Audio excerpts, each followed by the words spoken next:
It's one of the most famous events in history, the crucifixion of Jesus. For 2,000 years, his death, surrounded in mystery, has been a constant source of fascination. The story took place in Jerusalem, in the province of Judea, but the date is uncertain, sometime in April in the year 30 or 33. It all happened very quickly. In 24 hours, it's over. 24 hours during which Jesus, after being arrested and tried, came up against the most powerful authorities of the region. Pilate has no sense whatsoever that this is going to be one of the most significant days in history. 24 hours during which he was tortured, humiliated in public, and crucified. This is how the story is told in the Bible, and yet Jesus' death still throws up all sorts of questions. What was the real reason behind Jesus' arrest and crucifixion? We perhaps tend to think of Jesus a bit too much as the meek and mild Jesus who is always just sweet and nice to everybody. There's certainly something in his character as sort of a righteous anger, perhaps. What do we know nowadays of his crucifixion? And what if the images representing the death of Jesus have been misleading us all this time? For example, was his body really nailed to the cross? Historically speaking, we know that it was more likely that rope was used to hang someone on a cross. Did he really carry his own cross before being crucified? And although he is always depicted wearing a small cloth around his waist, was he not in fact naked? It seemed wrong to show Jesus' private parts. And finally, is it reasonable to suggest that Jesus might not have actually died on the cross? Since he was seen alive 3 days afterwards, it makes more sense, and it's easier to say that he didn't die on the cross. Step by step, we're going to decipher the death of Jesus from an historical point of view, and we're going to uncover the mystery of his final hours. To enable us to understand the death of Jesus, we have to go back a few days beforehand to Jerusalem, one Sunday in April in the year 30 or 33. During that week, Jews commemorated the liberation of the Israelites who escaped slavery by fleeing and crossing the Red Sea. Tens of thousands of pilgrims from all over the world were gathered there. The city was overcrowded. Tensions were at a high.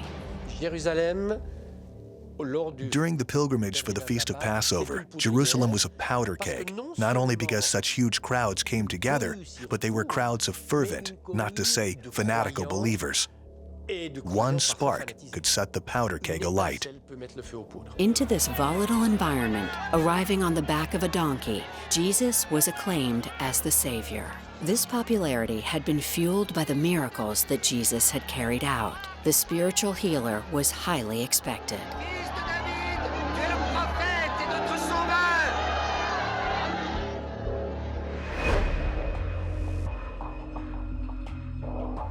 Jesus also owed his success, undoubtedly, to his charisma.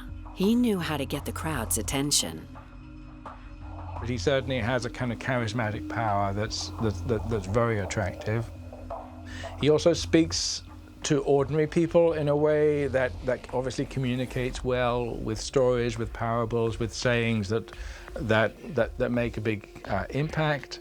And he gathers a group around him of supporters, some very close to him, who are excited about what he's saying. But this success was soon to turn against him. In the holy city's febrile atmosphere, Jesus was a troublemaker. It's establishment that is really challenged there. Yeah? It's not just the charism he had as a healer or anything like that. It's also the way he posed himself as the one who's going to give a new interpretation of Torah, which is like revolutionizing the whole thing. The chief priests and the aristocratic Jews start to get worried. Here is a man who threatens their own position. Jesus knew that he was in the spotlight, but he couldn't know that within a few days, he'd find himself nailed to a cross.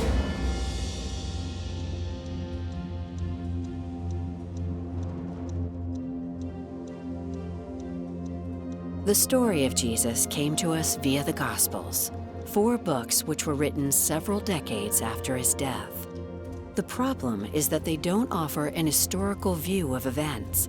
They were written by and for Christians, and their role was to convince. So telling the story of Jesus' death calls for a great deal of caution. The historian has to always sift their sources and say what of this is most likely in view of what we know about Jewish life at that time, about Roman rule at that time, about Passover events at that time. So sometimes historians can be clear and definite, and sometimes we just go for what's most plausible. Nevertheless, since the authors of the Gospels gave such a prominent place to the death of Jesus, it is possible to reconstruct an account in real time, starting with an event that everyone's familiar with, the Last Supper.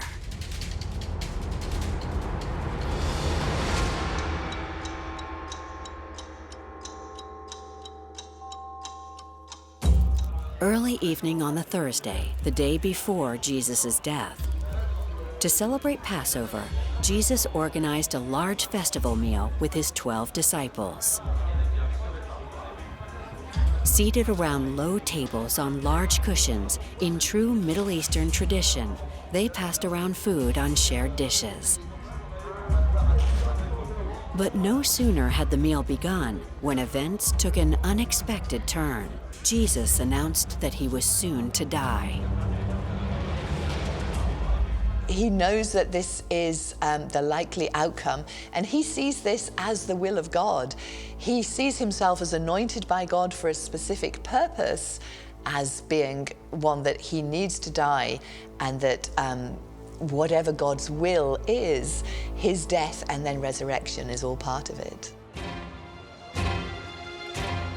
At this point, he took some bread and passed it to his friends, saying, "Take, eat. This is my body, which is given for you." Then he passed a single cup of wine with these words, "Drink from it, all of you. This is my blood of the covenant, which is poured out for many for the forgiveness of sins."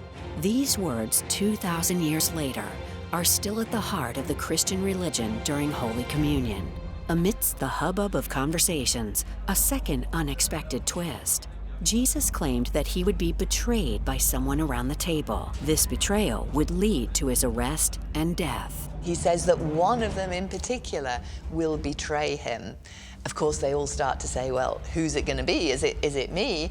And Jesus says it's the person who dips his bread in the sauce. And they all look around shocked. And they don't know, does that mean at this moment now? Or has somebody who has dipped into this dish in the course of this meal? So they're still not quite sure who he means. But of course, Judas knows who he means. Despite being one of his most faithful followers, someone Jesus had chosen to be at his side, Judas was indeed the traitor.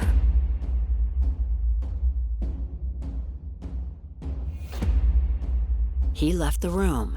No one stopped him.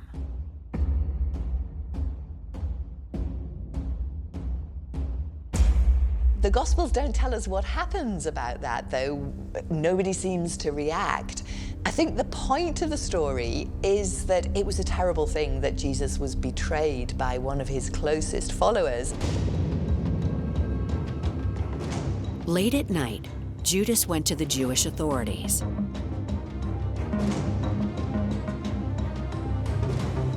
He made a deal with them. That very night, he would deliver Jesus to them. In exchange, he would receive 30 pieces of silver.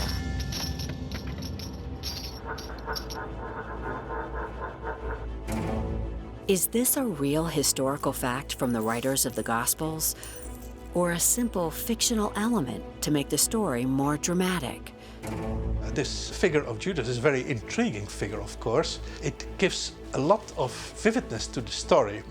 In any good story, you need a villain. You need someone who comes in, preferably unexpectedly, and does something that you would not imagine could happen to the hero. And Judas plays this role fantastically, in a sense. Judas supposedly betrayed his master out of greed. Historians are not really convinced by this explanation. Some people think Judas is worried that Jesus is becoming a political figure and is going to lead Israel astray. And so before things get out of hand, he wants Jesus to be dealt with and to be put down before Jesus creates a huge political disaster for Israel. What if Judas had just simply been disappointed by Jesus? This is what a little-known and unusual story from the Gospels could lead us to believe. It took place several days before the Feast of Passover in Bethany, a small village not far from Jerusalem. While Jesus was among his friends, a woman entered. She was carrying a jar of costly perfume.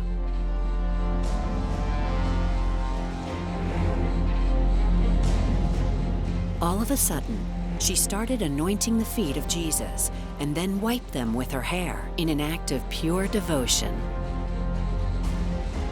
For many historians, this scene prefigured the imminent death of Jesus, symbolizing his body being embalmed. But that's not all. There was also a smell of rebellion in the air. Each of the Gospels mentioned that there were mutterings and whisperings that it was a waste to use perfume like that. It was an expensive ointment. But like all perfumes, once it had been poured out, there was a nice smell. But that was the end of it. So it was a lot of money to spend on not much at all. Judas was one of those dissenters that evening. And something Jesus said might well have shocked the disciple, leading him to want to betray his master. And Judas starts to wonder, why was this oil not given to the poor people? We could have done so much more use with it if it had been given to the poor. And Jesus says, well, you know, you always have the poor, but you don't always have me. It is a very striking statement because Jesus has many times expressed concern about the poor. But here he's turning, as it were, the attention on himself. And you can understand why people would be surprised at that statement. St. John's Gospel goes even further. It explains that Judas was there, and he had murderous thoughts, making him want to betray Jesus. Whether it was out of greed or out of spite, denouncing Jesus certainly led to his death.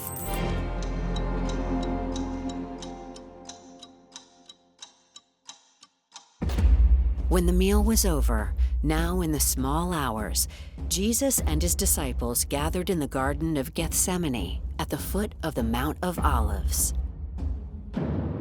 Judas was at the head of a group of armed soldiers, leading them to Jesus.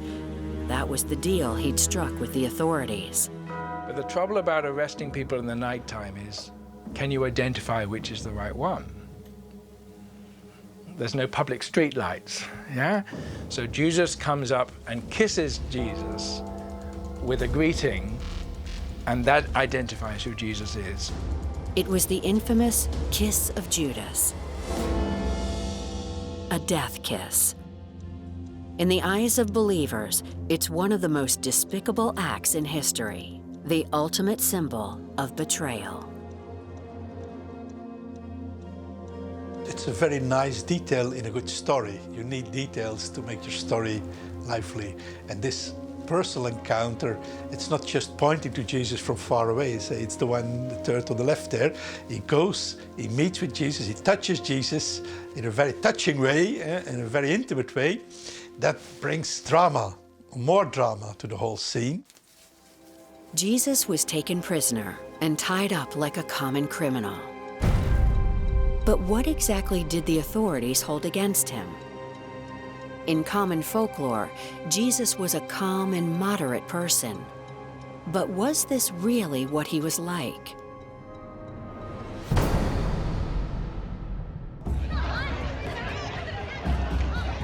In order to answer these questions, we need to go back a few days further in time to when Jesus had just arrived in Jerusalem and was approaching the temple.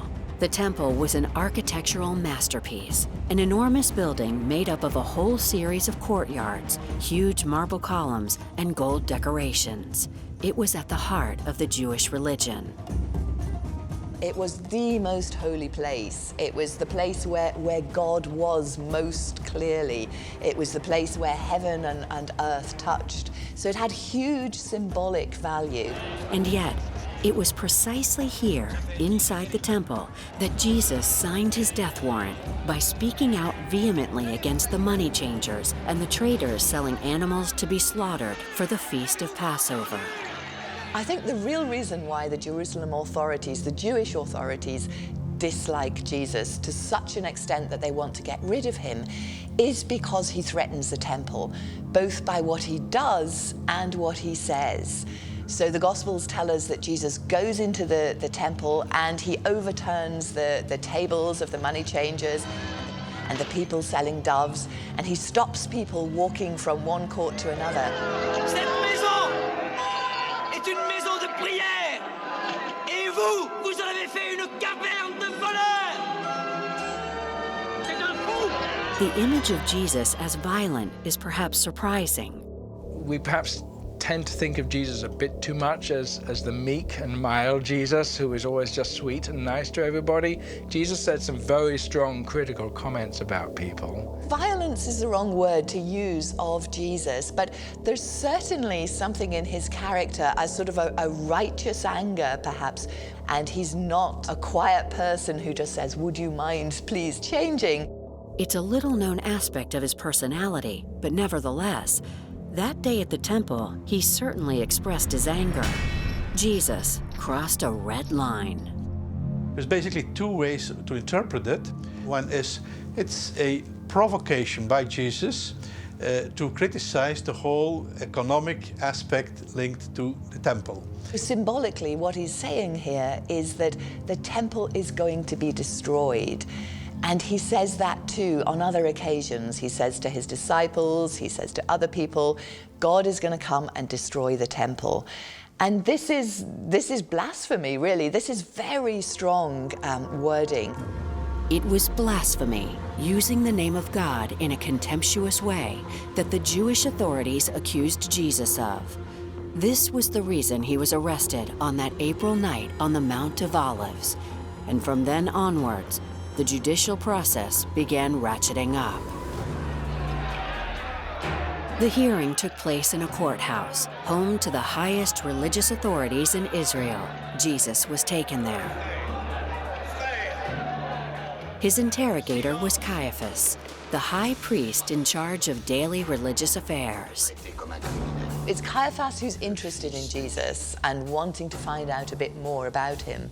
So he arranges, he wants to get rid of Jesus, he wants him killed, so he arranges for witnesses, false witnesses, to come and say that Jesus claimed to be able to rebuild the temple in 3 days.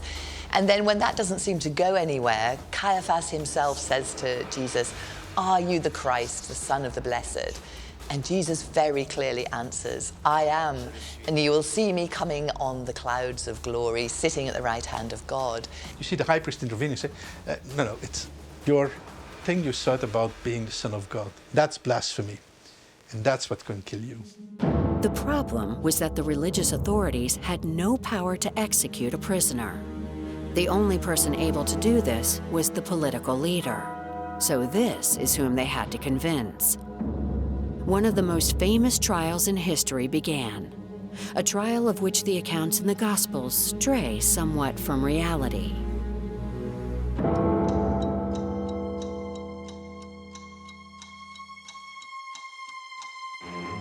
Early morning Friday, a man was getting ready. It was none other than Pontius Pilate, the Roman governor of the province.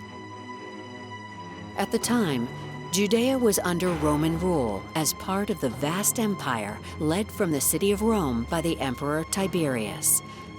The main role of Pontius Pilate as governor was to maintain order. He had the power to decide over life or death of the province's inhabitants. So he was the one that the Jewish authorities had to convince that Jesus deserved the death penalty. However, the accusation of blasphemy held no sway with the Roman governor. It was a religious term that meant nothing to him. The high priests were going to have to find a ruse. They present him to Pilate as somebody who is making a pretense to be the king of the Jews. They use the Messiah title, which can have royal, kingly connotations. And Pilate is prepared to take that seriously because Pilate's job is to keep the peace in this region under his control and to stamp quickly on any sign of political challenge to Rome's rule. Es-tu un roi? Je suis roi. Je suis né et venu dans le monde pour témoigner de la vérité. The questioning led nowhere. For Pilate, according to the Gospels, Jesus was not guilty. As in good Roman system, you don't condemn people with nothing. You need to have hard evidence. What you get here in the answer of Jesus is not sufficient evidence. So he goes out and tells that to the Jewish representatives, says, I don't find anything that would ask for, that would call for a capital punishment. But faced with the high priest's pressure, Pilate came up with an idea. There happened to be a certain prisoner called Barabbas, described as a murderer and an enemy of Rome.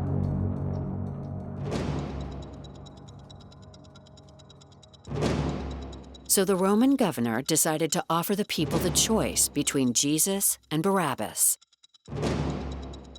It's only in the Gospels that we find talk of a tradition of allowing a criminal to be pardoned during the Feast of Passover. Pilate hoped that the crowd would call for Jesus to be set free. But they'd been shocked by the violence in the temple and didn't follow the governor's will. This is all part of him trying to get Jesus released. So he says, do you want me to release the King of the Jews? And they say, no, not him. We want Barabbas released. So he's the one that they shout for. Again, Pilate says, are you sure? Shall I release the King of the Jews? Then he says, what crime has he committed? And the people can't answer. They just keep shouting, crucify him, crucify him. And so eventually, Pilate does what he's asked. It would appear then that Pilate condemned Jesus to death, but only under pressure from the Jewish authorities. At least, that's what the Gospels tell us. But is this actually what happened in reality? It would seem not when one knows the true personality of Pontius Pilate. Pilate was a cynical politician who carried out some severely excessive measures. Above anything else, Pilate would have actually had plenty of reasons to execute Jesus, since the latter was portrayed as a potential political troublemaker. Considering that Pilate was associated with repressive policies, condemning Jesus would prove that he was convinced that Jesus was a threat to public order. So if that was the case, why did the Gospel writers insist that Pilate should be seen as defending Jesus' innocence? St. Matthew's Gospel even went as far as to add a highly symbolic scene. As the crowd was shouting for the crucifixion of Jesus, Pilate made a show of washing his hands in public. What Pilate is saying here is that he is innocent. It's not his fault that Jesus ends up on a cross. And this is part of what the Gospel writers are wanting to say, that it's actually the Jews who are responsible. The writers of the Gospels made these choices for religious reasons. The accounts were written up at the end of the 1st century, at a time when Christianity was only in its infancy.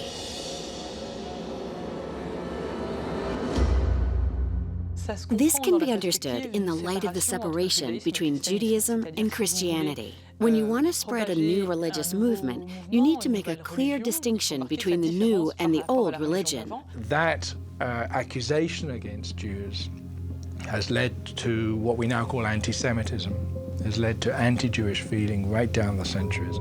So Jesus was officially condemned to death. The sentence was crucifixion. This was the fate reserved for slaves and lower-class criminals. Before dying, he would undergo a whole series of physical punishments, each one crueler than the previous one. Once again, is it true that this torture was carried out in the way the Bible claims it was?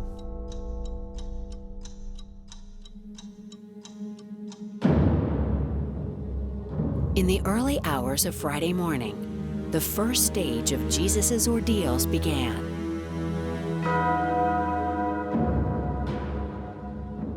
The soldiers and executioners held absolutely nothing back when it came to flogging of prisoners.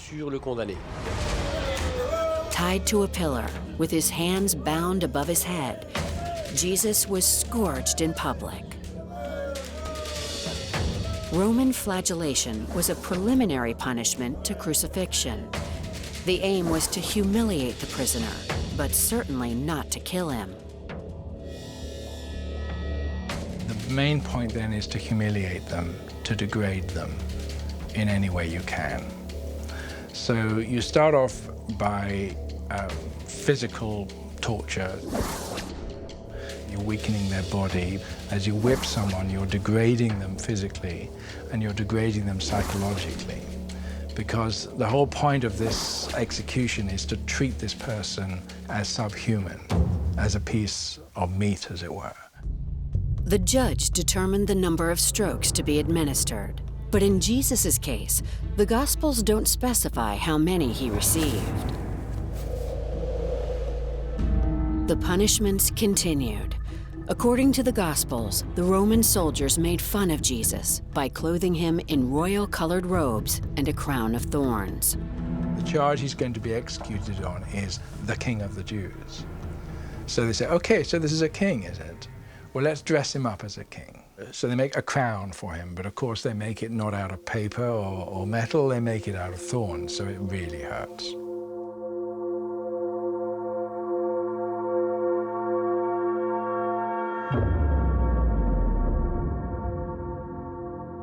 They shove it on his head. Well, there's your crown, King of the Jews.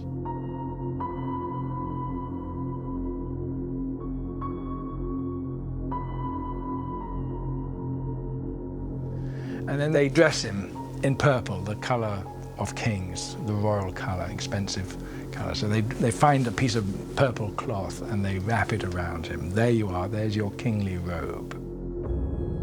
The humiliation didn't stop there. At that time, the wording of the sentence of crucifixion was very short. The prisoner was told, "Ibis ad crucem," to the cross you will go. This meant that the condemned person would have to walk to the place of their execution. A further public ordeal awaited the man from Galilee.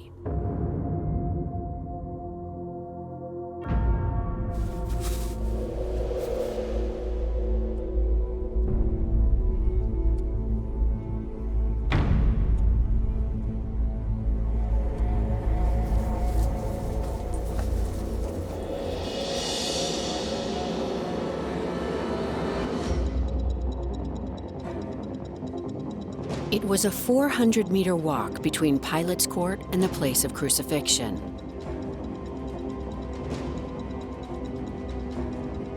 The route began in the busiest streets of Jerusalem.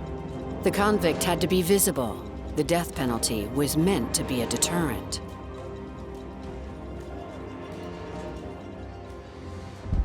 Not only were they going to be crucified, but also they had to go to the crucifixion spot while enduring the jeering of the crowd. In ancient times, just like in the 18th century for the guillotine, crowds gathered in public places to witness crucifixions. It was a public spectacle, and those condemned were spared no pain or distress. Rapidly, the procession led the convict outside of the city, away from the public space in which they no longer had a right to be. That person has been expelled from society. He does no longer belong to us, so he has to be put out of the walls. That's as old as humanity. This whole idea of expelling someone, the expulsion of someone you don't want to be around anymore. But not all of the crowd was hostile to Jesus.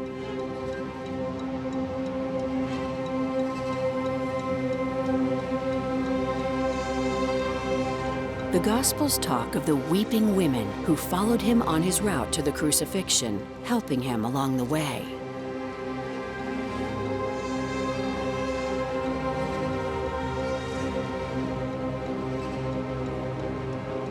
This lasted for at least half an hour.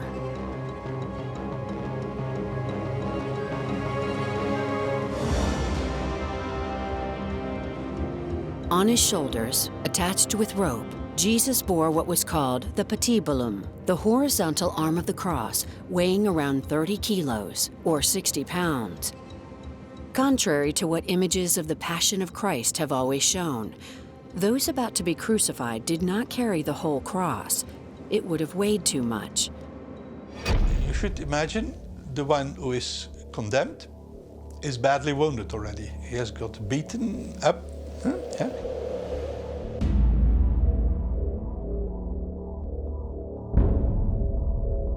You want to make sure, as a Roman soldier who is responsible for the execution, that he reaches the execution stand, that he doesn't die there in the middle of the street. Is this the reason why some of the Gospels mention that among the spectators there was a certain Simon of Cyrene who came to Jesus' aid? It's said that he carried the patibulum with Jesus walking on ahead. Cyrene is a character of which we know nothing, let alone why he made this gesture.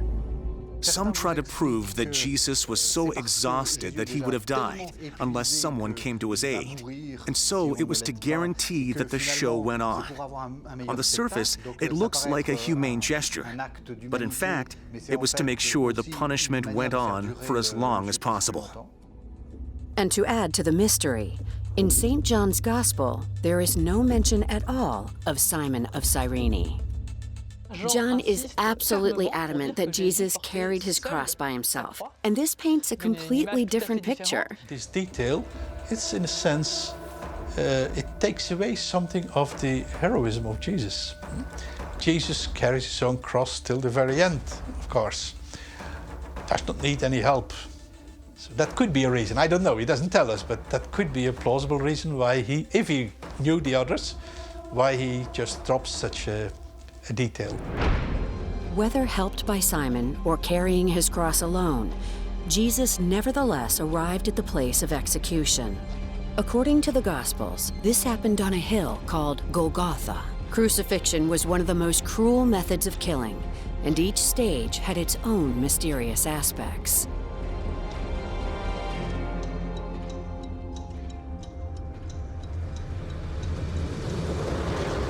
It was just coming up to midday. The execution was being prepared. The first stage was offering Jesus some sour wine to drink. This was the famous last drink of a condemned man, common practice for executions. The executioner himself offered something to the victim to make it bearable. Something to drink or something to eat, so that you are a bit dizzy and don't feel the pain. According to the Gospels, without any explanation, Jesus refused this cup. He's a hero. Could be, they don't say, but yeah.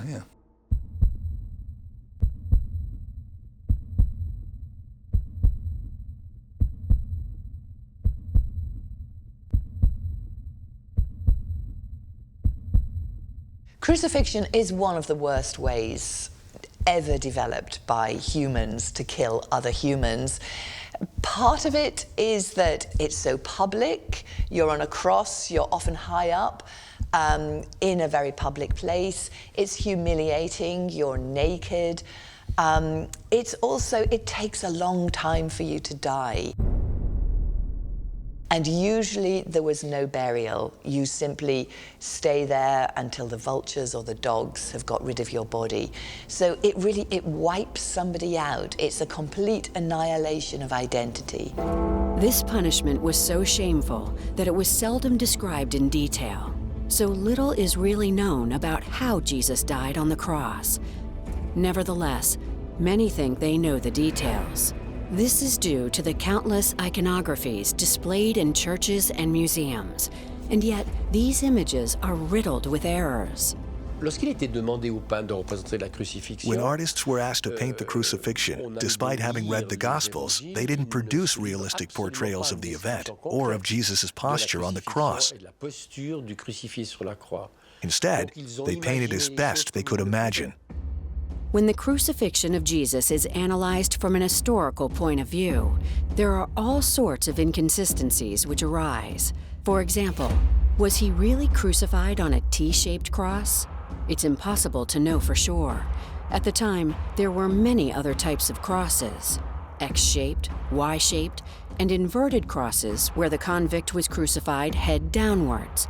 In terms of cruelty, human imagination knew no bounds.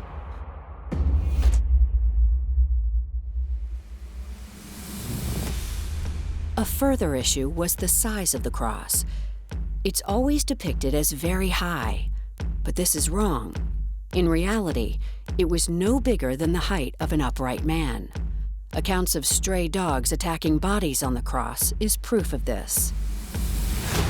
Within the artistic representation, to put Jesus high up, high above the world, looking down over the world that he saves, there's that sort of symbolic message going on.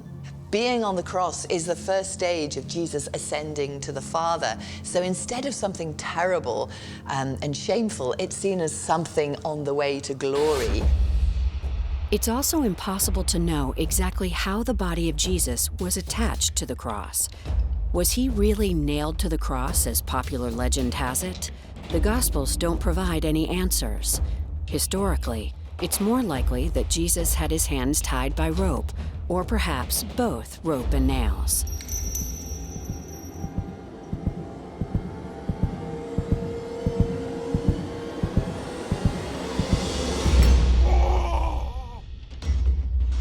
What is certain is that even if there were nails, they could not have been driven through the palms of his hands, as portrayed in the majority of images. In reality, if a nail had to bear the whole weight of the body, the skin and the ligaments would have torn immediately, and the body would have fallen to the ground within an hour.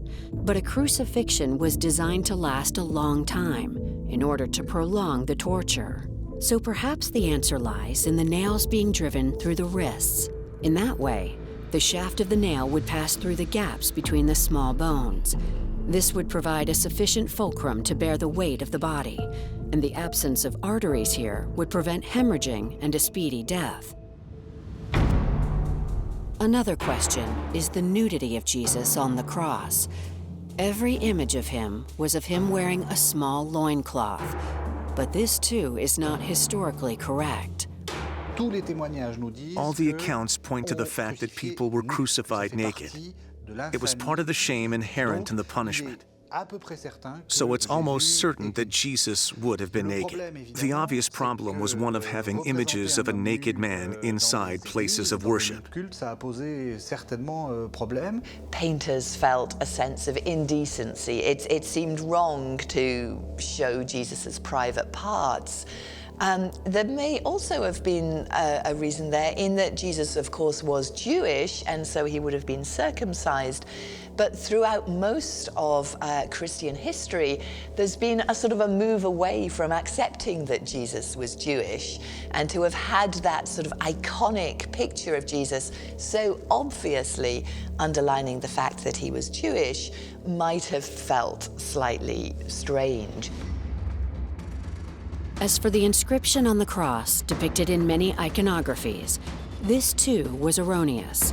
INRI were the Latin initials for Jesus of Nazareth, King of the Jews. However, if the Gospels are to be believed, the name and the reasons for the sentence are correct, but they would have been written in full and in the 3 languages spoken in Jerusalem: Greek, Latin, and Aramaic. It was customary at all crucifixions as public information. And finally, despite popular belief, it's not crucifixion itself that kills, as no vital organ is affected. Death is caused by gradual asphyxiation. Hanging in a vertical position with arms raised, the muscular system slowly gets weaker and is stretched out, and the body collapses from the bottom. The diaphragm is pushed up and contracts the lungs, which can no longer oxygenate the blood, and so the convict dies through lack of oxygen after 1, 2, or even sometimes 3 days. But in Jesus' case, things didn't quite turn out this way.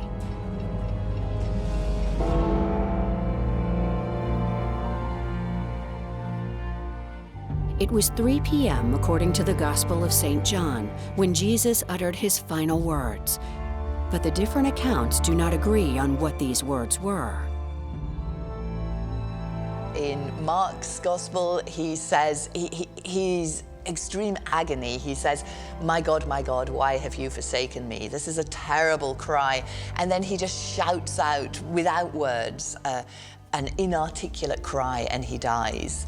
You get the same thing in Matthew's Gospel, but in Luke's Gospel, it's very different. Jesus there dies forgiving his enemies. He says, Father, forgive them, for they don't know what they're doing. So a very specific picture, I think, of a man dying in agony. This doesn't seem very likely.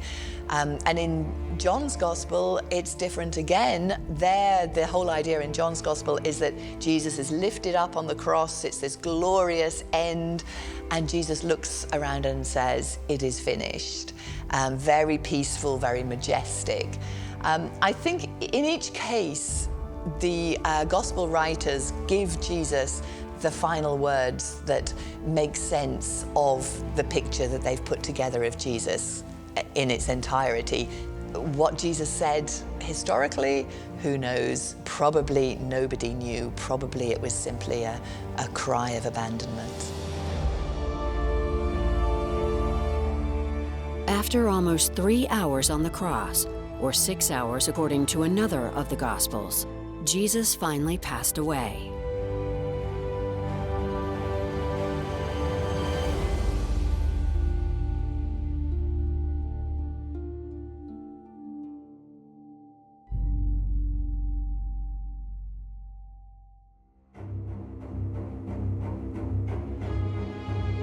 The soldiers were surprised at how short the agony on the cross had been.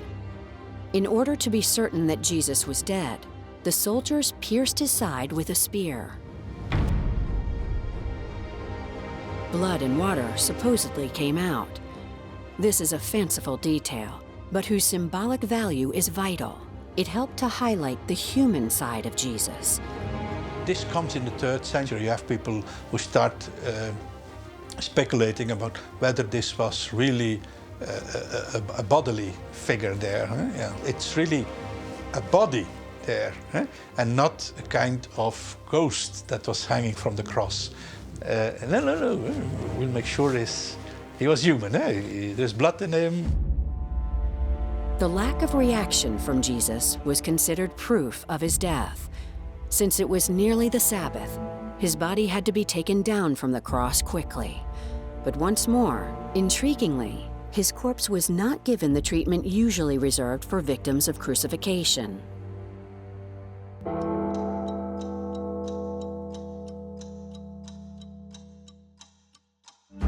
Little is known about him, but this man played a central role in what would next happen to Jesus' body. His name was Joseph of Arimathea. He was a rich nobleman. He went to Pilate to ask if he could recover the body of Jesus. Joseph of Arimathea's request was quite strange, and it was even stranger that Pilate accepted. The Roman custom for those condemned to death was to be deprived of a tomb and simply thrown into a huge communal grave. But the Gospel writers decided that the body of Jesus should have a completely different fate. Of course, Christians cannot allow that to happen to Jesus. So they come up with the whole story of the burial. The story gets a new turn. It comes this figure who is apparently able to talk to the Romans, convince them, and even has a tomb available. Not everyone had his personal tomb available just like that. He does have a new tomb, it's even said by 3 of the 4 Gospel writers, available and just ready for use there. Around 4 p.m., the body was taken down from the cross, and Joseph of Arimathea retrieved it.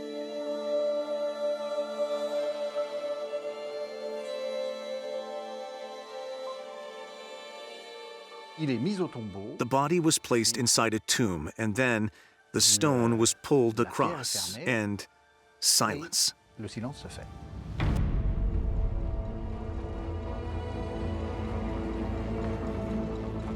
It was only 2 days later, at dawn on Sunday, when some women turned up at the tomb to take care of the corpse, that they noticed that the stone had been moved and the corpse was no longer there.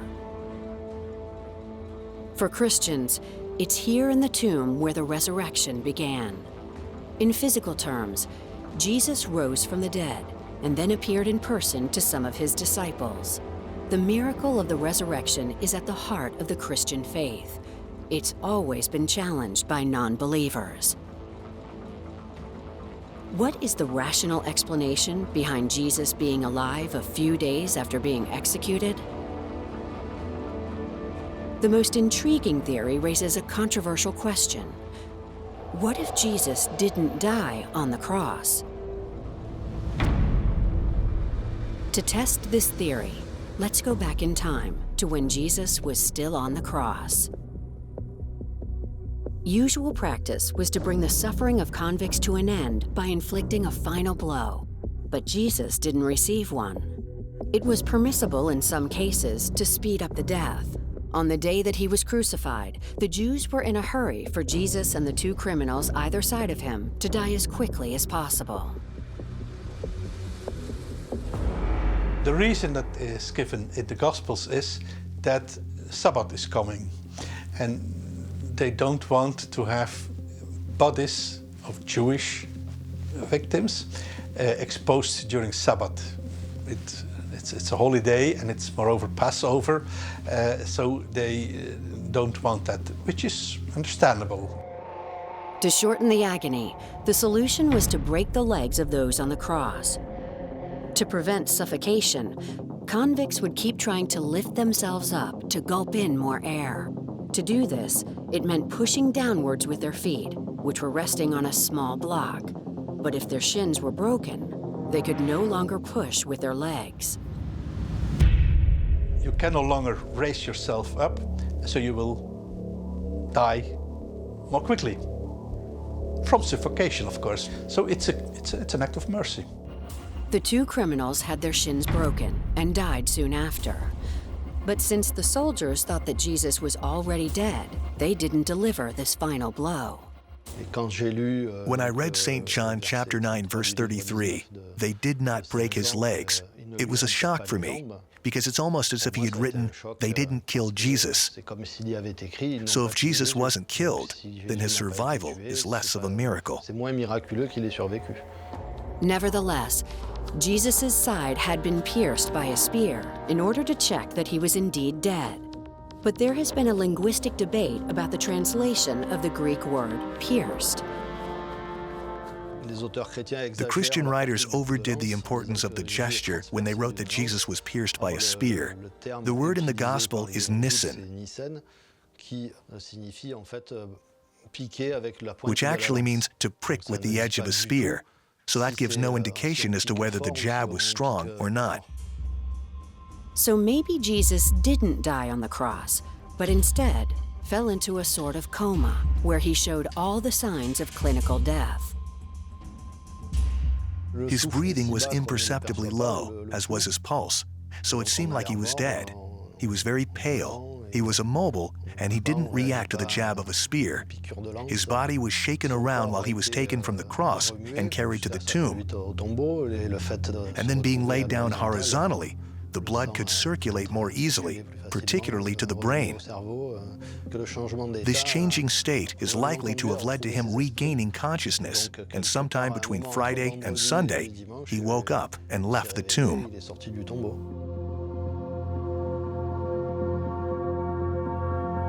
It seems to me just utterly impossible that Jesus would have survived that. Roman soldiers knew when a person was dead or not. They had a very good sense of what a living body looks like and what a dead body looks like. Dead on a cross and then resurrected, or simply fallen into a coma from which he woke up. These are the two opposing theories, but the mystery remains, especially as the gospel writers recount the resurrection as something that happened within the secrecy of the tomb. In other words, without any witnesses. It's at this point that the historian has nothing more to say. In other words, once Jesus is put into the tomb, there's only an act of faith that remains. And however many theories you come up with, the resurrection cannot be explained by history. That's for sure. In the end, we don't know, and it's a matter of faith. Do you believe that God raised Jesus from the dead? Then you're a Christian. If you cannot believe that, then you're not. Even though the resurrection of Jesus is constantly challenged historically, there is one thing on which both believers and non-believers can't fail to agree: the far-reaching destiny of faith through Jesus' death. 2,000 years after his death, Christianity has won over millions of believers. The irony of history is that they all share the cross as a symbol of their faith. The same cross which was the instrument of torture and the object of the suffering of their prophet.